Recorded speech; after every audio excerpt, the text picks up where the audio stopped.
January 30th, 2018 remains a huge mystery. Okay, there's a lot that happened that day that people did not expect. And now CS ICT Joe Mucheru tells us that it was a matter of national security. That the reason why the TV stations were shut down so dramatically that day was as a result of national security. What does he mean? Is he serious? So let's go back to that day and try and unravel what really happened, okay, so that we can have a better understanding of exactly what went on and whether this statement by the CS ICT, Bwana Mucheru, is correct. Now, there's no doubt that there was a lot of tension in the build-up to that day. People were expecting the worst. Yeah, if you talk to most people, they were fearing a bloodbath. That is the truth. Kenyans had been told in no uncertain terms that they should go nowhere near Uhuru Park, that the entire place was going to be sealed. Indeed, we had been told that the Uhuru Park is closed down for renovations. That came from the Nairobi governor, Mike Sonko. But of course, people were very much aware that actually there was no renovations that were going to happen there. They knew the whole plan here was to ensure that the swearing in of Raila Odinga would never happen. Now let's zoom in on the events at Uhuru Park the day before the 30th of January. We had a group from the House of Mumbi who were slaughtering animals and doing some kind of rituals. It was clear that the rituals were designed on frustrating whatever activities were scheduled to take place at the same Uhuru Park venue the following day. But what surprised Kenyans was a statement released by the group, led by one Moses Kuria, after they finished their rituals. They said that their planned free circumcision clinic, which was supposed to be held on the same place the following day, had been postponed, okay, that it was not going to take place. Now, what Kenyans did not know was that behind the scenes, there was a lot of activity. On the government side, we had the top security organ in the country, the National Security Council, really thinking very deeply about this particular day and the security challenges it posed. Okay? The intelligence community was very much aware of what was going on. They knew that, for instance, the push to have Raila Odinga sworn in as President of the People's Republic of Kenya was not pushed by the political class. They knew that this was a popular movement amongst the public. And because of this, they knew that the chances of the event attracting a huge crowd were extremely high.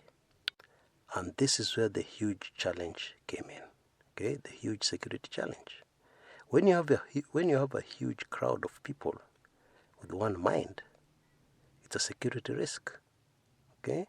Now, this was very different from the other protests which the police have easily broken up, from the other protests where police have reportedly shot people, tear-gassed people. This was extremely different. Now, there were some very powerful people in government who believed that this was a non-issue. Yeah, in their minds, it was a non-issue. They did not see the huge crowd as a danger, okay? And to their mind, all that needed to be done was to seal off Uhuru Park, and all would be well. But many security experts knew different.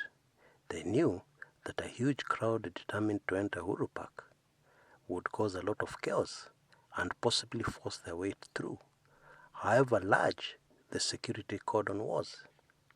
And in any case, why force a confrontation when there are many other smarter ways of dealing with such a situation? This was the argument. Now, according to my information, right up to the very last minute, a clear decision of how the government was going to act had not been made. Security advisors were being frustrated by old school, very old advisors surrounding the president who did not see any danger in the event. These advisors had full faith in the full force and power and government machinery to deal with this small problem as they saw it. Some even saw it as a perfect opportunity to lead Raila Odinga into a trap, and then later on arrest him on charges of causing civil strife, because obviously if there was going to be a confrontation, there would be chaos in town, property would be damaged, etc., etc. But the smart security advisors saw another even bigger danger in this Uhuru Park meeting of January 30th, 2018. Indeed, a very huge danger that would have very far-reaching implications in the country. We're going to discuss that after the brief upcoming commercial break. See you in a bit. There is one very nagging question we need to ask ourselves. How does a billionaire entrepreneur like Jimmy Wanjigi, suddenly turn into a freedom fighter? What has transformed this man from a wheeler dealer to one of the most visible freedom fighters for a better Kenya today? What is it? Actually, there's a mystery. Things don't happen by accident.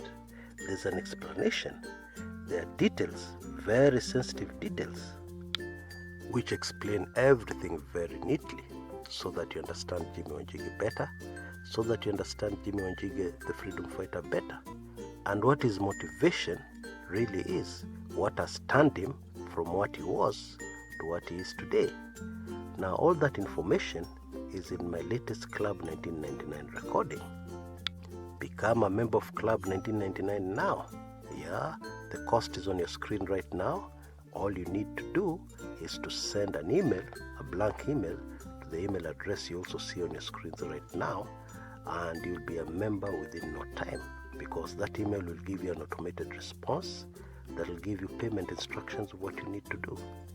Now, this is one recording you really have to catch so that you understand what is unfolding before our very eyes, including the latest very dramatic incident involving Bwana Wanjigi. Welcome back. Now, the danger that the security personnel could very clearly see is best expressed in the words of Senator Cleophas Malala of Kakamega when he actually addressed the crowd at Uhuru Park as they were waiting for Raila Odinga to come in for the swearing in. Now, Senator Malala is a first-time senator, and he's quite a young man. He's going to be 33 years this June, But he has already made his mark in national politics, mainly because of his utterances and his very, very firm support for Raila Odinga. Malala's message to the crowd was chilling, at least to those who knew what could happen. He told the crowd that as they knew, it was not going to end with the swearing in, that they were going to swear in Raila Odinga, and then they were going to march where? To State House, and actually install Raila Odinga there as president. Now, the local intelligence community knew very well that this indeed was a very high possibility, right from the beginning, even before Senator Malala uttered those words. Now, it goes without saying that if you have a crowd as large as the crowd that was at Uhuru Park on 30th January, marching to State House, by the way, which is not very far from Uhuru Park, the repercussions would be catastrophic. There was also the high possibility that if they tried to break up the crowd by force, apart from the unimaginable casualties, part of the crowd could still make its way towards State House. Now, some of the old men advising the president, of course, have got no idea what's going on the ground, and most of them were very sure that the crowd that would turn up at Uhuru Park would be very, very minimal. And so, the decision was not made as to what exactly to do, but meanwhile, the security boys had already made all the arrangements, ready to implement them at a moment's notice. Now, there were people who were at Uhuru Park very early in the morning. In fact, there are reports that actually some people spent the night at the park. Now, what is interesting and what I need to reveal today is that not all this group that came in very early were involved in actually the political meeting. A section of this group were actually prayer warriors. Okay, they were aware of the danger.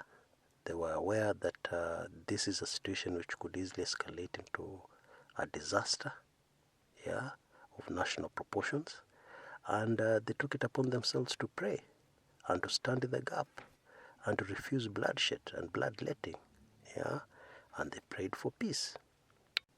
And clearly, their prayers were answered. Now let's back up a bit. We all know that a few days before this meeting or this swearing-in event, the press or major, big bosses within the major media houses were called into State House, and they were warned not to publicize and not to air the event, the swearing-in of Raila Odinga, live. Now the reason for this was that in the event that the intelligence people were right and that a huge crowd would turn up, okay, it would provoke people, yeah, it would incite people, yeah, because a section of the advisors to the president felt that in fact it would be a good idea to televise the event live, so that the shame of the NASA brigade is seen by the whole world, because they were sure only a handful of people would turn up at Uhuru Park. Only a handful of people would risk their lives to turn up at Uhuru Park when they knew very well what the consequences were. Of course, they misread the situation very, very badly.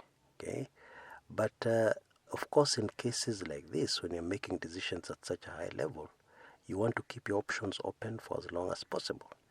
And so, the government had to consider the possibility that actually there'd be a huge, unforeseen, never before seen crowd that would gather at Uhuru Park.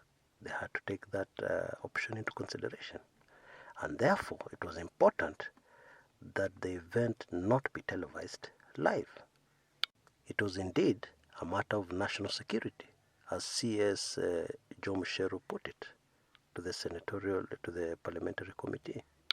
Back to Uhuru Park. From the initial sizable crowd, the crowd continued to swell.